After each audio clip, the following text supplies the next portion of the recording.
Ассаламу алейкум, урматтуу көрүүчүлөр жана биздин каналдын катталуучулары. Сиздер менен Ош реклама каналы.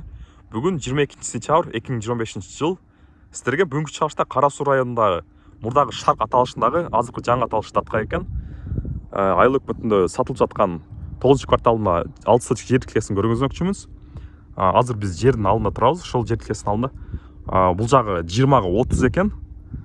Сиздерге башында жер асын түшүндүрө кетейин. Азыр биз бул жак менен келдик. Келиңиздер да бул жакка караңыздар.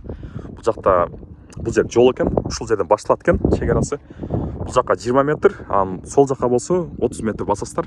Ушул жер аянты, жалпы аянты ошо 6 сотик экен, ушул жерде сатылат экен жер. Коммуникация жагынан свет келип тур. Суу маселеси жакында чечилет дейт. Азыркы учурда суу капасы иштеп жатат экен.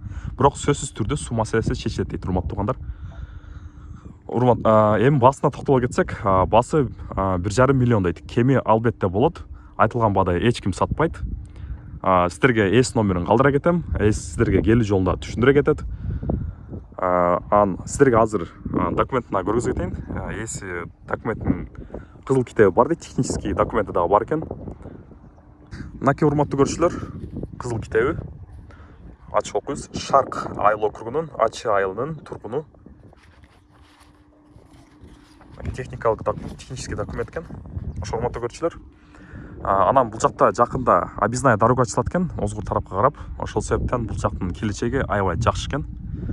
Ошо менен бүгүнкү чыгышты аяктайбыз. Саламатта калыңыздар. Подписаться кнопкасын сөзсүз түрдө басып, колокольчикти унутпай басыңыздар. Саламатта калыңыздар.